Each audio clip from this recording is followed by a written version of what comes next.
Hi, this is Brian McLaughlin at Precision Boxing and Mixed Martial Arts, and today we're going to talk about some secondary attacks that we have from the ankle lock or Ashi Garami position. So here I have Oliver in a standard ankle lock. Now typically when I'm here, I want to get the foot to the hip, shoelaces under the far buttock, fall to my shoulder, arch and finish. And if I can get there, it's great. But something that Oliver will do to prevent my attack is what's commonly referred to as putting the boot on, which means he will straighten his leg, curl his toes towards him as he flexes his entire leg from hip to toe. And when he does this, it makes me getting the proper pressure on the foot very difficult. So we have some options here. The first option we're going to go over is what we call the Aoki lock. I'm going to take his foot, I'm going to push it forward, and I'm going to put the flat of his foot against my body. As I do this, I bring my armpit over top his toes. Now I grab my bicep, and what I'm going to do is actually spin his foot around. His heel goes to the ceiling as his toes drop. It doesn't take much effort. I'm able to force a very painful submission that actually affects the knee.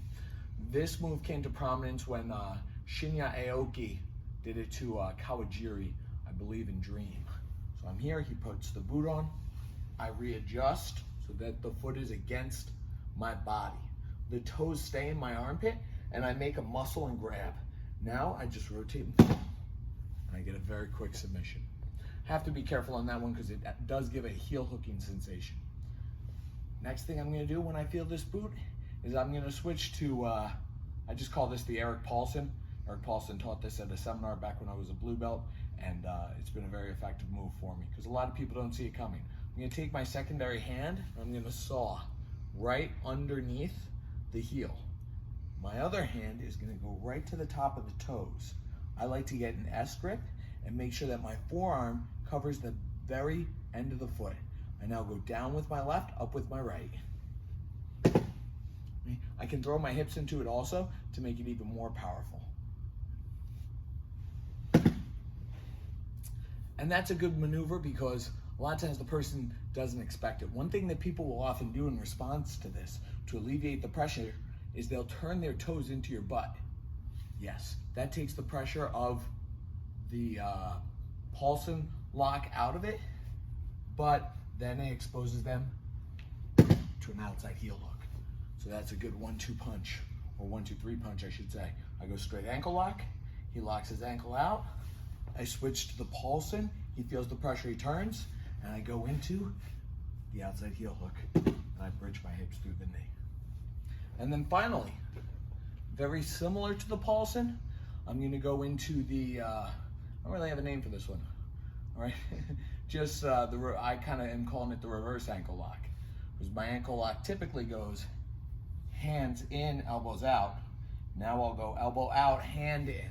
I'm going to switch. But now, instead of covering the toes with my elbow, I cover them with my armpit, and I grab. And now, as Oliver attempts to put that boot on, I have extra leverage to bend and drive through the Achilles. So once again, I start with my standard Ashi, he puts the boot on, this hand goes behind the heel, deep, grab my bicep, and I lock up for the reverse ankle lock. So let's go through these options one more time. I'm here first, he puts the boot on, I place his foot against my body, and I twist for the Aoki lock. Second option, I go to finish, he boots, I come underneath and across the toes with an S grip, and I get the Paulson. Third, in response to the Paulson, he turns his heel outward to alleviate the pressure. I scoop, go to my elbow, bridge my hips, I get the outside heel hook. And then finally, I have my standard ankle lock, I reverse my hands for the reverse ankle lock.